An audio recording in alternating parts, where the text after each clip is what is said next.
Dara adjusted her simple yet elegant black dress as the taxi whisked her through the city's bright streets. It was an autumn evening, the crisp air carrying the scent of dried leaves. The invitation to her sister Clara's engagement party had come as a bitter surprise after 5 years of no contact with her family. The chosen venue, Maison, was the most exclusive restaurant in town, and ironically, belonged to her. Dara smiled at the thought, but the weight of the reunion tightened her chest. Her elitist family had never accepted her choice of cuisine, considering it a childish rebellion. Now she returned to the snake pit, no longer as the rejected daughter, but as a woman who had built an empire with her own hands. The taxi stopped in front of Maison, and the gold sign gleamed under the lights. Dara took a deep breath, feeling her heart race. The waiter, Miguel, an old friend, opened the door with a knowing smile. "Welcome back, ma'am." She simply nodded, knowing the evening held more than just dinner. With each step toward the reserved table, she braced herself for the disdainful looks that awaited her. What would they say if they learned the poor cook owned the place? Mason's main dining room was immaculate, with crystal chandeliers reflecting the soft light and tables adorned with orchid arrangements. Dara spotted her family at the back, occupying the best table, overlooking the city. Her mother, Eleanor, wore a pearl necklace that screamed ostentation. Her father, Richard, sported an expensive suit, and her siblings, Clara and Thomas, laughed loudly, oblivious to her arrival. Clara's fiancé, Bradley, gesticulated arrogantly, as if the world belonged to him. Dara felt a knot in her stomach but remained erect. As she approached, Clara was the first to notice her with a forced smile. "Wow, Dara, you really came." The sentence carried a surprise bordering on contempt. Richard barely looked up from the menu, murmuring a dry good evening. Eleanor, with her icy tone, asked, "How could you afford a place like that?" Dara smiled slightly, ignoring the provocation. She sat down, feeling all eyes on her. Miguel, the waiter, winked discreetly as he poured the wine. Dara knew the stage was set, but it wasn't yet time to reveal her trump card. Every word from her family was like a knife, but she held tightly to the secret that would change everything. The conversation at the table began with the usual family updates. Clara talked about her engagement to Bradley, a successful lawyer who kept mentioning his influential connections. Thomas, the eldest brother, boasted about his promotion at an investment bank. Dara listened silently, noticing how every sentence was an attempt to reaffirm their superiority. "And you, Dara? Still messing around with pots and pans?" Thomas asked, with a sarcastic laugh that echoed around the table. She calmly replied, "Yes, still passionate about cooking." The family exchanged glances as if this were confirmation of their inferiority. Bradley, in a condescending tone, said, "It's admirable, you know. Not everyone has the courage to stay at the bottom of the pyramid." Dara felt her anger rise, but she maintained control. Maison, with its sophisticated ambience, was a reflection of their success, but they had no idea. She watched Miguel circulate among the tables, discreetly greeting other customers. He knew who she was, and that comforted her. The night still held surprises, and Dara was determined to make the dinner unforgettable, not for the reasons they imagined. As the appetizers were served, Dara noticed the family examining the menu with disdain. Eleanor wrinkled her nose at the truffle risotto. "Too exotic for my taste." Bradley, fork in hand, criticized the presentation. They could do better for the price they charge. Dara bit her lip, suppressing a smile. Each dish she criticized was her own creation, tested and perfected over the years. She remembered the sleepless nights, the studies, the sacrifices to transform Maison into a gastronomic icon. The family, however, remained oblivious, treating her like an intruder in their world of privilege. Clara, laughing, asked, "Dara, have you ever thought about going back to school? Something more serious?" The question was a blow, but Dara replied calmly, "I'm happy where I am." Her tone was firm, charged with a confidence that no one at the table seemed to notice. Miguel, pouring more wine, whispered as he passed her, "Is it time?" Dara shook her head discreetly, indicating that it wasn't yet. Their reunion was just beginning, and she wanted to savor every moment before turning the tables. The tension at the table was growing by the minute. Dara observed the family dynamics with a mixture of sadness and determination. They hadn't changed. The same arrogance, the same contempt for those who didn't live up to their standards. Richard, with an authoritative tone, asked, "Who's paying for all this? Don't tell me it's you, Dara." The table laughed, as if the idea were absurd. She just smiled, letting the question hang in the air. The waiter, Miguel, now closer, seemed to be waiting for a signal. Dara felt the weight of the last 5 years, the judgments, the abandonment, the struggle to prove her worth. But there, in her restaurant, she was in command. Every detail, from the chandelier to the menu, was an extension of her vision.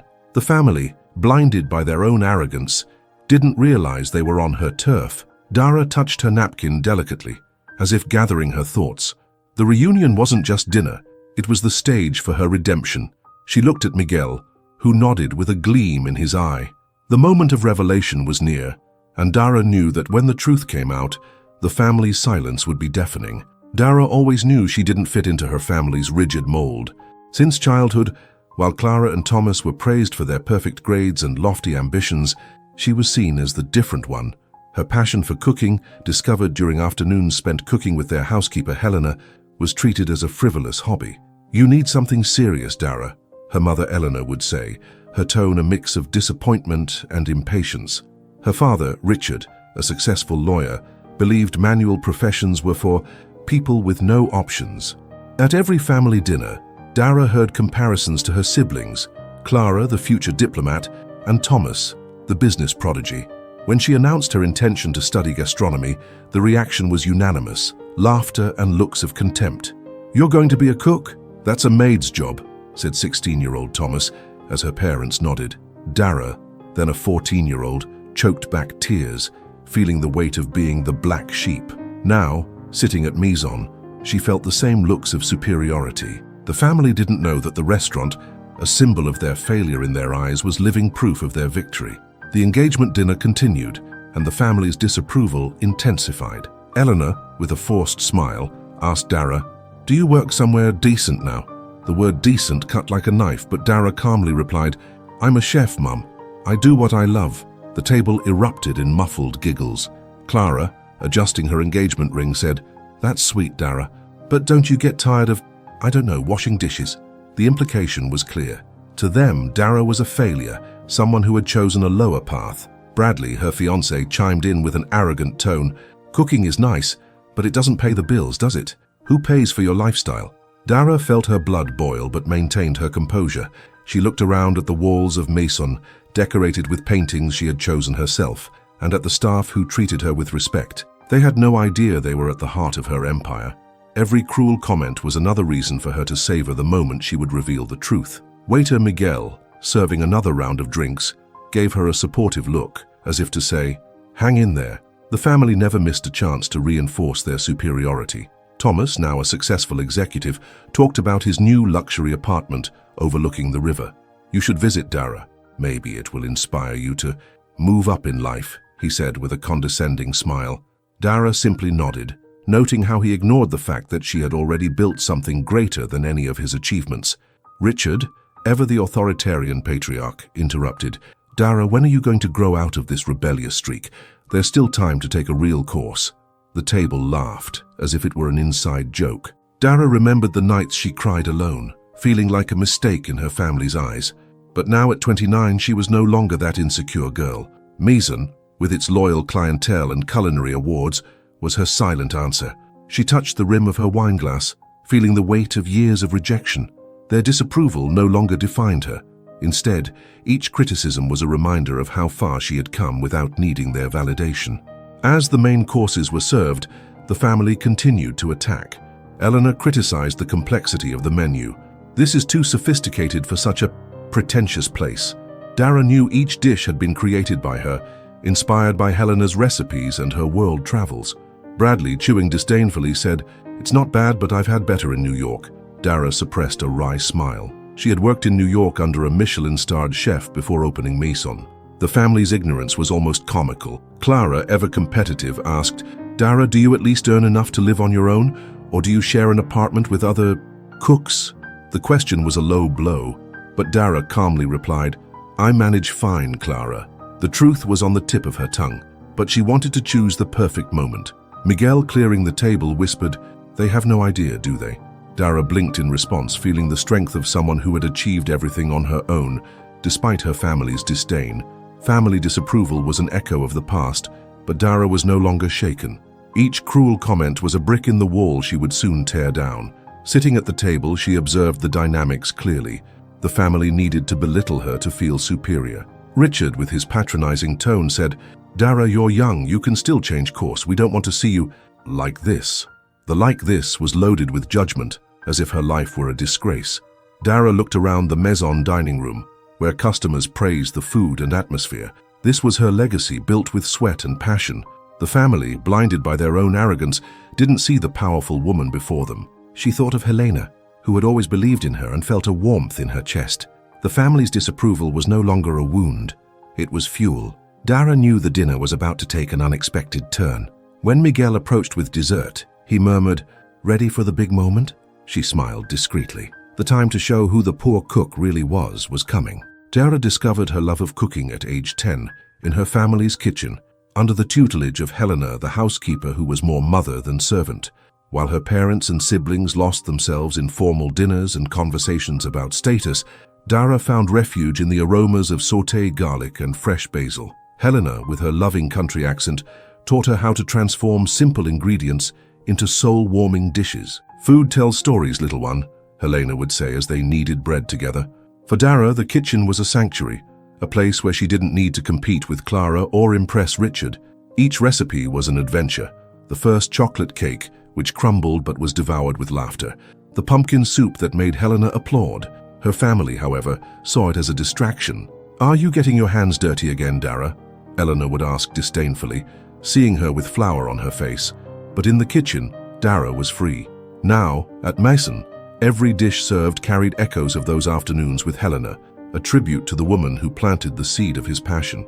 At 14, Dara already dreamed of being a chef, but her family treated it as a phase. While Clara shone in school debates and Thomas collected academic awards, Dara spent hours jotting down recipes in an old notebook decorated with star stickers. Helena encouraged her, telling stories of famous chefs who started from scratch. One night, Dara prepared a surprise dinner for the family. Chicken in a herb sauce learned from Helena. She spent days planning, choosing each ingredient carefully. When she served it, she expected at least a compliment. Instead, Richard said, "It's edible, but don't waste your time with it." Clara laughed, calling her a playful little chef. Dara's heart broke, but Helena, cleaning the kitchen, whispered, "They don't understand, but you have a gift." Those words sustained her. Now sitting at Meissen, Dara watched the diners savor her dishes, oblivious to the fact that each bite was a piece of her story. The passion her family had ridiculed was now the foundation of her empire, and she felt Helena smiling somewhere. As a teenager, Dara's passion for cooking only grew, even under the weight of family disapproval. She spent weekends experimenting with spices, creating dishes that blended Helena's recipes with ideas from TV shows. At 16, she landed an internship at a local restaurant, bussing tables and chopping vegetables. It was exhausting, but every moment in the kitchen made her feel alive. The restaurant's chef, a grumpy but talented man, noticed her dedication and let her help with desserts. "You have instincts, girl," he said, handing her a spatula. Dara treasured those words. At home, however, the reaction was different. "You stink of onions," Eleanor complained, ordering her to shower before sitting at the table. Thomas called her gourmet maid. Dara swallowed the scorn, but each criticism strengthened her resolve. At Meissen, as she watched her family criticize the menu she had created, Dara remembered that internship. The girl who used to cut vegetables now ran an award-winning restaurant, and the irony made her smile. At 18, Dara faced the greatest pressure from her family, choosing a real career. Her parents insisted she pursue business school, something that would open doors. Reluctantly, she gave in, enrolling at Dartmouth. But even at university, her heart was in the kitchen. On weekends, she cooked for her dorm mates, transforming inexpensive ingredients into dishes that drew rave reviews. "You should open a restaurant," they would say, and Dara would laugh, dreaming about it. During her vacations, she worked in restaurants, learning new techniques and saving every penny. Helena, now elderly, sent letters with recipes and words of encouragement. "Follow your heart, my girl." When Dara told her family about her experiences, they rolled their eyes. "Cooking is a hobby, not a career," Richard would say. Now at the engagement dinner, Dara saw the same narrow-mindedness. Every dish served at Maison was proof that she had chosen the right path, even if her family never acknowledged it. The waiter Miguel, as he passed by, touched his shoulder as if he felt his strength. Dara's passion for cooking was more than a talent, it was her identity. Every recipe, every dish carried memories of Helena, of the difficult days, of the nights she doubted herself. At Mason, she had transformed that passion into a legacy. As her family continued their superficial conversation, oblivious to the meaning of this place, Dara felt pride. They might belittle her, but the packed restaurant, the whispered compliments of the customers, and the respect of the staff were her validation. She looked at the plate in front of her, her own creation inspired by a soup Helena made. The family didn't know it, but each bite was a piece of her soul. Miguel, serving dessert, whispered, "They'll fall over in tears when they find out." Dara smiled, feeling the weight of the journey that had brought her here. The passion her family had tried to extinguish was now the flame that lit her life. The moment to reveal who she truly was near, and Dara knew it would be a victory not only for her, but for the girl who never gave up. Dara faced the most painful rejection when she announced, at age 20, that she was dropping out of her MBA at Dartmouth to pursue cooking. Her parents, Eleanor and Richard, reacted as if she had committed a crime. "You're throwing your life away," Richard shouted, banging the table during a tense dinner. Eleanor, in manipulative tears, said, "How dare you embarrass us like this?" Clara and Thomas, always in line with their parents, scoffed, "Are you going to become a cafeteria cook?" Dara, heartbroken, tried to explain her passion, but no one listened.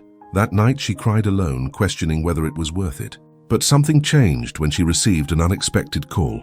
A renowned French chef, Pierre Dubois, had tasted one of her dishes at a university event and invited her to work at his restaurant in New York. It was the chance she had been waiting for. Despite her fear and family rejection, Dara gathered her savings, packed her bags, and left. Now, at Meissen, while her family judged her, she remembered that courage. The scared girl had become a woman who turned rejection into fuel for success. The move to New York was a leap in the dark. Dara, just 21, worked 16-hour days at Pierre's restaurant, starting as a kitchen assistant. The pace was brutal, cuts on her fingers, burns, sleepless nights. Her colleagues, experienced chefs, doubted her at first, calling her the college girl. But Dara didn't give up. She absorbed every lesson from Pierre, from the perfect cutting of vegetables to the art of balancing flavors. He saw her as a promising student, saying, "You have fire, Dara. Don't let anyone extinguish it." Meanwhile, her family cut off contact, except for sporadic messages filled with criticism. "When will you come to your senses?" Eleanor once wrote. Dara treasured these messages as reminders of what she had overcome. At Maison, as she listened to Clara talk about her engagement to Bradley, Dara thought of New York. Every dish served that night was the fruit of those years of sacrifice. She looked to Miguel, the waiter, who knew of her journey. He nodded as if to say, "You win." Her family's rejection had shaped her, but it was her courage that defined her. The years in New York were a school of resilience. Dara faced arrogant chefs, demanding clients, and the loneliness of being so far from home. There were nights she considered giving up, especially when she learned her family was saying she had run away to play cook. But each praised dish, each returning customer, rekindled her determination. At 24, Pierre promoted her to sous chef, a rare achievement for someone so young. That was when she began to dream of something of her own. She saved every penny, studied business at night, ironically, using what she had learned at Dartmouth, and planned Meissen. When she told her family about the restaurant, she was met with silence. Thomas responded months later, "Good luck, but don't expect us to go." At their engagement dinner, as Bradley criticized the sauce on a dish Dara had created, she remembered those words. Their rejection had driven her to build something they would never understand. Miguel, pouring more wine, whispered, "They're on your stage now." Dara smiled, knowing her courage spoke louder than their contempt. Opening Meissen was Dara's greatest act of courage. At 26, she invested everything she had, savings, loans, sleepless nights, in a space many considered risky. The restaurant market was cutthroat, but Dara believed in her vision, a restaurant that combined sophistication with soul, where every dish told a story. In the beginning, Maison faced difficulties, harsh criticism, months in the red, but Dara persisted, tweaking recipes, training the staff, winning over customers. At 28, Maison earned a Michelin star, and Dara became the youngest chef owner in the city. Her family, however, never recognized it. At dinner, while Eleanor said the restaurant was nothing special, Dara felt proud. She had turned rejection into triumph. Every packed table, every waiter who called her Donna, was a testament to her strength. She looked at Miguel, who was circulating discreetly, and thought of Pierre, Helena, and herself at 20. The courage the family had tried to stifle was now the foundation of their empire. Sitting at the table at Mason, Dara felt the weight of her family's rejection, but also the lightness of her achievement. Every cruel comment from Clara, every superior look from Richard, was an echo of the past that no longer affected her. She had built Mason despite them, transforming pain into art. As Bradley offered another critique of the dish, "Too much seasoning for my palate," Dara thought of the nights she had cried, fearing she would never be enough. Now, she was more than enough. Mason wasn't just a restaurant. It was her response to rejection. Miguel, bringing dessert, winked at her, as if knowing the climax was near. Dara touched her napkin, feeling the calm of someone who knows her worth. The courage that had brought her to New York, that had made her face failure, that had made her the owner of Mason, was about to shine through. She looked at her family, still oblivious, and thought, "You rejected me, but I chose myself." The moment to reveal the truth was minutes away, and Dara was ready. Dara turned rejection into fuel for her rise. After years of tireless work in New York, she not only survived the competitive culinary landscape, but excelled. At 25, while still sous chef at Pierre's restaurant, she began planning Maison. With tight savings and a risky loan, she purchased a small but well-located space. The nights were long, renovating the place, testing recipes, hiring a team that believed in her vision. Maison opened to mixed reviews, and the first few months were a test of endurance. Dara faced losses, nights without customers, and the pressure to prove herself, but her passion and skill spoke louder. At 27, Maison was featured in a food magazine, and the lines began to form. A year later, the Michelin star arrived, a milestone that put her on the map. Now at the engagement dinner, while her family treated her like a failure, Dara knew that Maison, her empire, was living proof of her resilience. Every dish served that night was a testament to her journey. Dara's rise wasn't just professional, it was personal.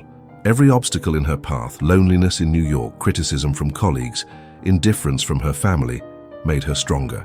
When Maison began attracting celebrity clients, Dara used her business background to manage the business with precision. She negotiated with suppliers, created marketing strategies, and reinvested every profit back into the restaurant. Her team, led by people like Miguel, became her new family, united by mutual respect. At dinner, as Clara talked about her imported wedding dress, Dara thought about the nights she swept the Maison floor alone, dreaming of the day she would be recognized. The Michelin star wasn't just an award, it was validation that she could turn her passion into power. Bradley, with his arrogant tone, said, "This place is expensive, but it lacks class." Dara stifled a smile. He didn't know that every detail, from the chandelier to the menu, was her creation. Her rise was there in every corner of Maison, and she couldn't wait to reveal it. Mason's success didn't come without sacrifice.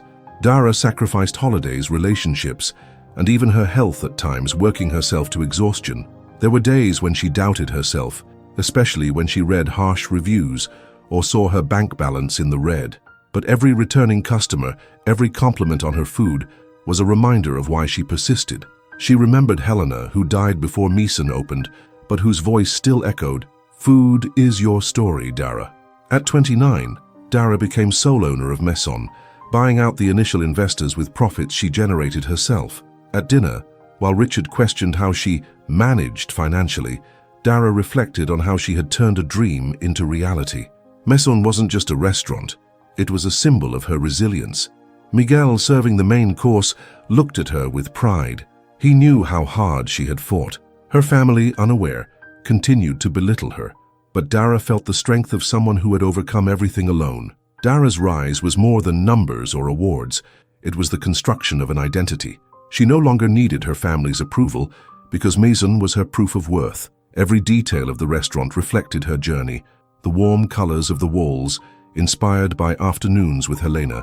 The dishes, which blended flavors from her childhood with techniques learned in New York.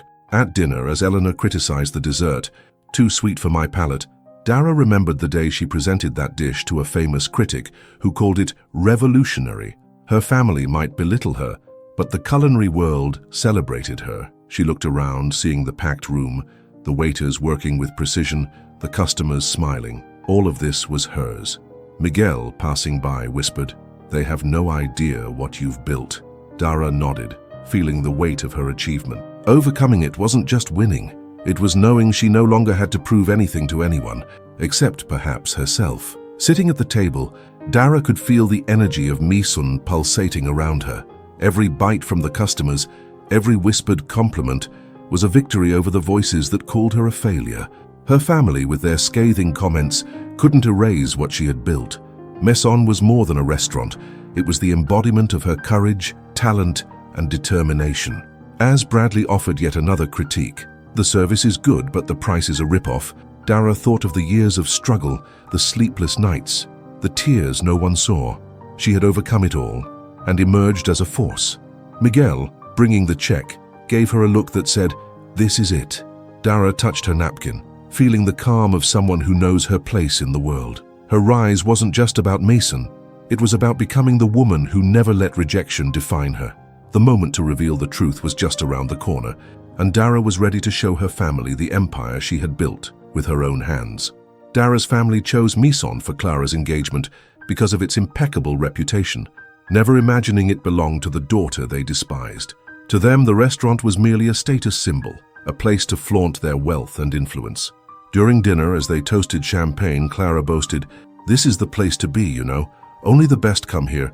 Dara suppressed a wry smile, watching the family revel in Maison's exclusivity, oblivious to the fact that every detail, from the menu to the decor, was her creation. Richard, with his authoritative tone, said to the waiter Miguel, "Congratulations to the owner. He knows what he's doing." Miguel, with a glint in his eye, replied, "The owner will be pleased to hear that." The family laughed, thinking it was a joke, while Dara remained silent, savoring the irony. They continued to treat her with disdain, as if she were an intruder in their world of glamour. Their ignorance was almost palpable, but Dara knew the moment to open their eyes was fast approaching. As the dishes were served, the family remained oblivious to Dara's success.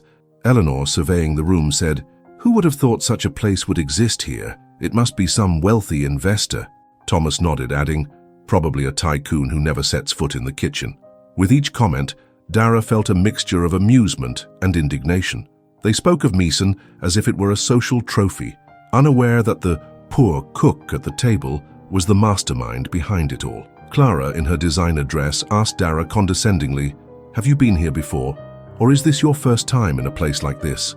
The question was a dig, suggesting that Dara didn't belong there. She calmly replied, "I know Maison well." The family laughed, interpreting this as bravado. Miguel, passing by, gave her a knowing look. Dara knew their ignorance was the perfect stage for her revelation. Every dish they unknowingly praised, every detail they admired, was a silent victory that she saved for the right moment. The family's disconnect with Dara's reality was evident in every interaction. Bradley, her fiancé, commented about the wine. "Expensive, but worth it. Whoever pays that much must have deep pockets." He glared at Dara, implying she couldn't afford such a luxury. Richard, ever the controlling patriarch, added, "Dara, you should learn from the owner of this place. He really knows how to make money." The table laughed. As if the idea of Dara achieving any success was absurd, she watched with a calm that hid the storm within. Mason, with its packed tables and stellar reputation, was proof that she had exceeded all their expectations. But the family, blinded by their own arrogance, had no idea. Miguel, serving dessert, whispered to Dara, "They're digging their own grave." She nodded discreetly, feeling the weight of the secret she carried. The family could ignore her success, but they would soon face the truth, and Dara was ready to see their faces when they did. Choosing Mason for the engagement wasn't a coincidence. It was a matter of status. Clara, obsessed with appearances, mentioned that reserving a table there had required months of advance notice and connections. "Not everyone can come to Mason," she said, giving Dara a condescending look. The irony was suffocating. Dara could have secured the best table with a snap of her fingers, but she let the family believe they were in charge. Thomas, as he cut the main course, said, "The chef here must be a genius. Not just anyone can do that." Dara almost laughed out loud. She was the genius they unknowingly praised. Every bite, every reluctant compliment was a validation of her work. The family, however, continued to treat her like an outsider, someone who didn't belong in their world. Miguel, clearing the table, winked at Dara as if sensing the tension rising. The family's ignorance was the perfect prelude to the climax Dara was planning. They might not see their success now, but soon they would have no choice. As dinner progressed, the family remained immersed in their bubble of arrogance. They discussed Clara's wedding plans, expensive trips, and influential connections, as if Dara were invisible. "You should try something bigger, Dara," Eleanor said, her tone a mix of pity and disdain. "Cooking is nice, but it doesn't get you places like this." The remark was a jab, but Dara only smiled. The Maison, with its vibrant dining room and satisfied customers, was the place she had built. The family didn't know they were sitting at the heart of Dara's empire, praising her food while belittling her. She glanced at Miguel, who moved around with his usual efficiency, and felt the force of her conquest. Their ignorance was the final hurdle to overcome. Dara touched her wineglass, feeling her anticipation grow. The moment to reveal that she was the owner of Maison was near, and the family, so oblivious to her success, was about to face the truth that would change everything. Dinner at Maison continued with Dara's family making comments that masked judgment as interest. Clara, with a false smile, asked, "Dara, what's it like working in the kitchen? It must be exhausting, right?" The question, disguised as curiosity, implied that Dara led a lesser life. Dara responded calmly, "It's rewarding. Creating something people love is special." Clara raised an eyebrow, as if doubtful, and said, "That's cute, but can't you think of something more stable?" The table laughed, and Dara felt the weight of the veiled contempt. Eleanor, with her maternal tone, added, "Honey, you're so talented. Why don't you use that for something more respectable?" The word respectable was a stab. Dara looked out at the Maison dining room, where customers were praising her dishes, and thought of how her family saw her as a failure. Miguel, pouring more wine, gave her a supportive look, as if he knew how much those words hurt. Dara held tight to her truth, knowing the moment to turn the tide was near. The family continued with questions that seemed kind, but carried venom. Thomas, with an air of superiority, said, "Dara, you must know a lot of waiters, right? Do they teach you cooking tricks?" The implication that she was just a helper made the table laugh again. Dara calmly replied, "Actually, I lead the kitchen." Thomas laughed out loud, as if it were a joke. "Lead you? That's new." The condescension was clear, but Dara was unfazed. She thought of the nights she trained her team at Maison, ensuring every dish was perfect. Bradley, her fiancé, chimed in, "Cooking is cool, but how do you pay the bills? Do you have a rich boyfriend?" The question, disguised as a joke, suggested that Dara was dependent on someone. She smiled, saying, "I can handle it myself." The family exchanged glances, as if the idea were absurd. Miguel, passing by, whispered, "They have no idea." Dara nodded, feeling the strength of someone who had built everything single-handedly. Their judgment only strengthened her resolve. As the main courses were served, the family intensified their interrogation. Eleanor, with a tone that feigned concern, asked, "Dara, have you ever thought about going back to school? Something that would give you security?" The implication was clear. Her career was a failure. Dara replied, "I'm happy with what I do, Mom." Eleanor sighed, as if Dara were a stubborn child. Richard, ever direct, added, "You need a real plan, Dara. Cooking isn't the future." The table nodded, as if this were a universal truth. Dara looked at the dish in front of her, a creation of hers that had received praise from critics. The family, oblivious, continued to treat her like an amateur. Bradley, with a haughty smile, asked, "How much does a cook make? Enough to come to a place like this?" The question was a trap, but Dara simply said, "More than you think." Miguel, clearing the table, winked at her. The trial, disguised as interest, was just the prelude to the revelation that would change everything. The family's hypocrisy reached its peak when Clara asked in a honeyed tone, "Dara, are you happy? I mean, it must be hard to live like this, right?" The phrase, delivered with a smile, was an attempt to humiliate her. Dara felt her anger rise, but maintained her composure. "I'm very happy, Clara. I built something I love." The answer was met with giggles, as if her happiness were an illusion. Thomas, breaking the silence, said, "If you need help, just say so. We don't want to see you struggling." The offer was an insult, suggesting Dara was living in poverty. She thought of Messon, the lines of customers, the awards she'd collected. The family had no idea she owned the place. Miguel, bringing dessert, whispered, "It's time, isn't it?" Dara nodded discreetly, feeling the moment approaching. Their judgment, disguised as concern, was the final obstacle. She was ready to show that her life, far from being a failure, was a triumph they would never understand. Dinner progressed, and the family continued to make comments that mixed feigned curiosity with contempt. Richard, in a patronizing tone, said, "Dara, you're young. There's still time to change your mind. We don't want to see you stuck in a kitchen forever." The remark was a blow, but Dara simply smiled. She looked around at the vibrant maison, with its satisfied customers and dedicated staff. Every detail of the place was her achievement, and the family, blinded by their own arrogance, didn't see it. Bradley, with a sarcastic laugh, asked, "Who's paying for all this, Dara? Don't tell me it's you." The table laughed, as if the idea were ridiculous. Dara touched her wine glass, feeling the calm of someone who knows their worth. Miguel, bringing the check, gave her a look that said, "Now it's your turn." The judgment disguised as interest was the final fuel for the revelation. Dara was ready to show her family that the poor cook was actually the owner of the empire they were sitting in. The conflicts at the maison table escalated as dinner progressed. Dara's family, intoxicated by their own arrogance, spared no criticism. Clara's fiancé, Bradley, was the first to raise his voice, pointing to the truffle risotto dish. "Is this the best you can get? It looks like 3-star hotel food."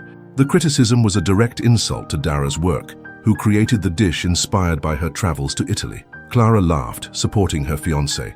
"Really, I expected more from such a famous place." Dara remained silent, observing their ignorance. Richard, with his usual superior tone, called over the waiter Miguel and said, "Tell the chef he needs to improve the presentation." Miguel, stifling a smile, replied, "I'll pass the message on, sir." Dara felt anger rising, but also a secret satisfaction. Each criticism was an opportunity for the revelation to come. The family, unknowingly, was criticizing their own daughter's work, and the stage for the climax was perfectly set. Tensions rose when Bradley began treating the staff disrespectfully. He snapped his fingers to summon Miguel, demanding more wine with an authoritative tone. "Hurry up! We're waiting!" Dara clenched her fists under the table, outraged by the rudeness. Miguel, professional as always, remained calm, but Dara saw the gleam of sympathy in his eyes. Eleanor, noticing the interaction, said with a condescending smile, "That's how you run a place, Dara. You should learn from them." The irony was unbearable. Dara was the one training the staff to maintain Maison's excellence. Thomas, wanting to stand out, added, "This place is overrated. I've had better in London." Each word was a stab at Dara's pride, but she held on, knowing the truth would change everything. Miguel, serving dessert, whispered to her, "They're sinking on their own." Dara nodded, feeling the weight of the moment. The conflict at the table was the perfect prelude to the turnaround she was about to orchestrate. The conflicts weren't limited to food or service. The family used dinner to attack Dara directly. Clara, with a falsely sweet tone, said, "Dara, have you ever thought about working in a place like this? Maybe as a kitchen assistant?" The question, laced with sarcasm, drew laughter from the table. Dara replied firmly, "I work in a place like this, Clara." The family interpreted it as bravado, and Bradley scoffed, "What, washing dishes?" The collective laughter cut through the air, but Dara remained impassive. She looked around the Meeson dining room, where customers praised the food and atmosphere, and felt proud of her team. Richard, ever the final judge, said, "Dara, you need to be realistic. This life of cooking isn't going anywhere." The phrase was an echo of the past, but now it sounded ridiculous. Dara touched her napkin, feeling the force of her achievement. Miguel, passing by, gave her a look that said, "It's almost time." The conflict at the table was the last hurdle before Dara revealed who really ran the place. The family's arrogance reached its peak when they began arguing over who would pay the bill. Bradley, with a smug smile, said, "Don't worry, Dara, I'll cover your share. I know you can't afford a place like this." The implication that she was incapable was the final blow. Eleanor, with a theatrical sigh, added, "It's a shame, dear, but not everyone has our standard of living." Dara felt her blood boil, but maintained her composure. She glanced at Miguel, who was circling the bill, and saw the glint of anticipation in his eyes. The family continued to criticize everything, the food, the service, even the decor, unaware that every detail was an extension of Dara's talent. The conflict at the table was now an all-out war, but Dara knew she had the upper hand. She had built Maison with her own hands, and the family, in their ignorance, was about to face the truth. The turning point was moments away, and Dara was braced for impact. As dessert was served, the conflicts at the table intensified. Bradley, increasingly rude, complained about the wait time. "If I were the owner, I'd fire half these waiters." Dara bit her lip, thinking of the staff she'd trained so carefully. Clara, wanting to maintain her poise, said, "Dara, you must feel so out of place here. This isn't your world, is it?" The remark was an attempt to humiliate her, but Dara just smiled. She looked around at the packed Mason, at the customers who'd made reservations months in advance. This was her world, and she'd built it from scratch. Richard, with a tone of disdain, said, "We'll get this bill sorted out soon. Dara, don't worry. We'll take care of it." The condescension was suffocating, but Dara knew the bill would be the trigger for the revelation. Miguel, bringing the receipt, winked at her. The conflicts at the table had reached a fever pitch, and Dara was ready to turn the family's arrogance into silence. The truth about Mason was about to explode. Dara maintained an unshakable calm as the family poured out their venom. Every criticism, every condescending laugh was an attempt to belittle her, but she stood firm, with the quiet strength of someone who knows her worth. Sitting at the mise-en table, she watched the staff work with precision, waiters moving gracefully, dishes leaving the kitchen in perfect harmony. It was her creation, her chosen family, a stark contrast to the blood ties that judged her. Clara, with a sarcastic smile, said, "Dara, you seem so quiet. Is everything okay?" The question was meant as a provocation, but Dara responded with a slight smile. "Everything's great, Clara." She was proud of Maison, of every detail she had built with sweat and passion.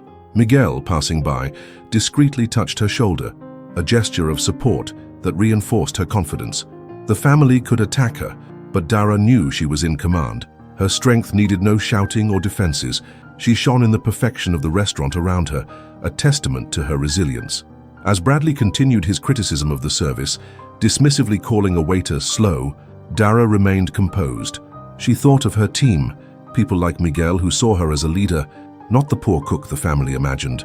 Each member of Maison had been handpicked by her, trained to reflect her vision of excellence. Dara's strength lay in this quiet leadership, in the confidence she inspired in her team. Eleanor, with a tone of mock pity, said, "Dara, you must feel so out of place here. It's not your thing, is it?" Dara just smiled, replying, "Actually, I feel right at home." The family laughed, thinking it was bravado. But Dara thought of the nights she had planned every detail of Mason, from choosing the chandeliers to the seasoning for each dish. Miguel, as he poured more water, whispered, "You're the queen here." Dara's quiet strength was her certainty that she had built something greater than her family's approval. The moment to reveal it was ever closer. Dara's composure was armor forged by years of rejection. As Thomas made another sarcastic comment, "Have you ever thought about working in a fancy place like this, Dara?" She remembered the nights she cried, doubting herself. Now, at 29, she was a woman who had transformed pain into power. Maison was more than a restaurant. It was her proof that she could overcome any obstacle.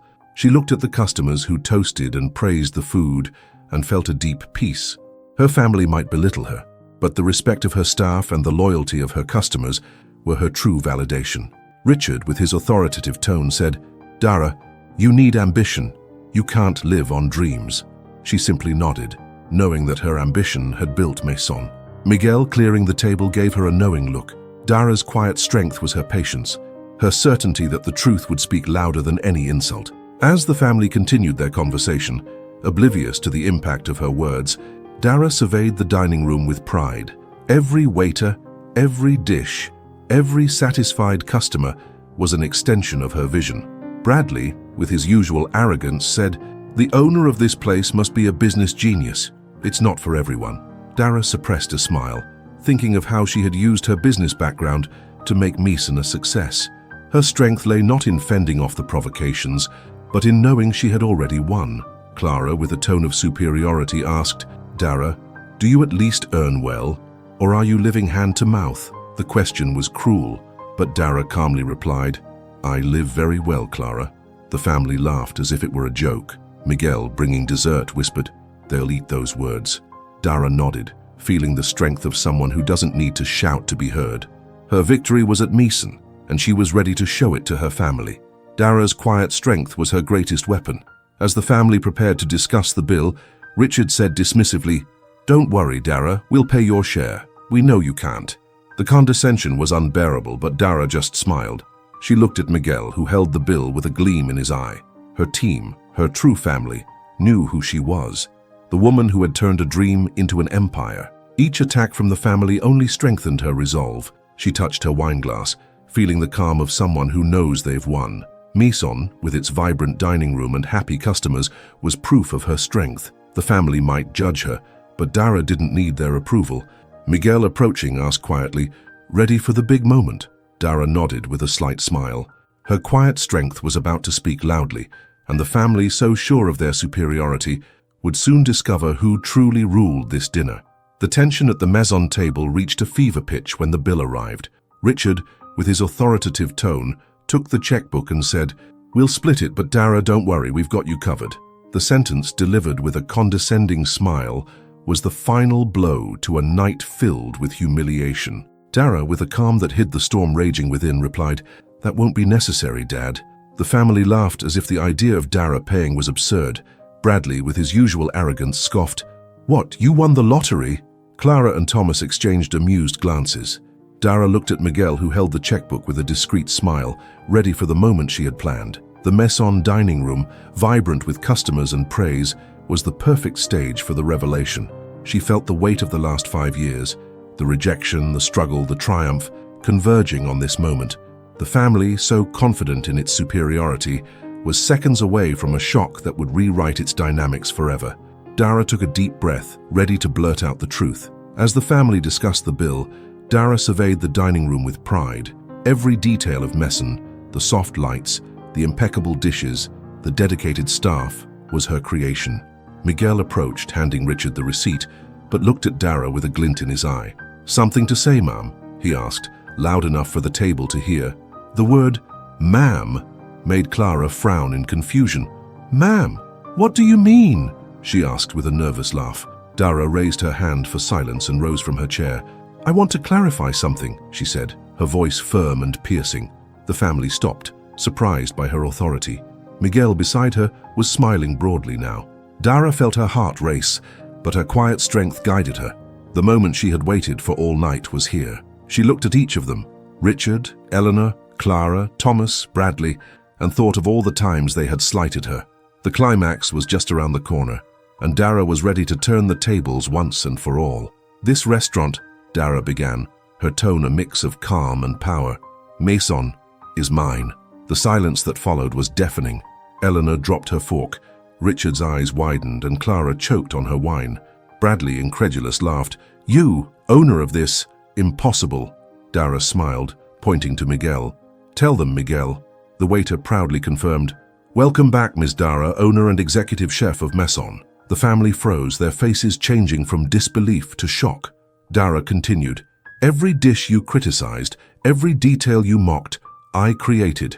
This is my empire." Thomas tried to speak, but stammered. Eleanor, pale, murmured, How did you do it?" Dara, with a firm gaze, replied, "With hard work, passion, and without your approval." The room seemed to pulse with her energy. The climax had arrived, and the truth, finally revealed, was a victory that would echo beyond that night. Dara's revelation transformed the table. Bradley, trying to regain his composure, said, "But you never said anything." Dara replied with a touch of irony, "You never asked." Clara, visibly shaken, tried to change the subject, but the embarrassment was palpable. Richard, for the first time speechless, stared at the checkbook as if it were proof of his defeat. Dara, still standing, continued, "I built Maison despite you. Every criticism, every rejection only made me stronger." She gestured to the packed room. "This is my world, and you're just visiting." Miguel and the team, now watching from afar, quietly applauded, proud of their leader. The family, humiliated, didn't know where to look. Dara felt a profound peace, as if years of pain had been released. The climax wasn't just the revelation, it was the redemption of her journey. She was ready to end the night on her own terms, with her family finally seeing who she really was. Dara sat back down with the calm of someone who had won an internal war. The family, still processing the shock, remained silent. Miguel, with a smile, said, "The bill is paid, Mrs. Dara, as always." This was the final blow, confirming that the Maison was indeed hers. Clara attempted a slurred apology. "Dara, we didn't know." But Dara interrupted her. "Now you know, and I hope you learn to respect who I am." She looked at each of them, feeling the weight of victory. The Maison, with its vibrant energy, was the symbol of her overcoming. The family, so accustomed to judging her, now faced the truth. Dara was more than they ever imagined. She concluded, "Enjoy dinner. It's on me." And with a smile, she stood up, leaving the table in stunned silence. Moral of the story: never underestimate someone for their choices, because passion and determination can build empires where others see failure. If you enjoyed the story, leave a like, subscribe to the channel, and tell us what you thought of Dara's revenge in the comments.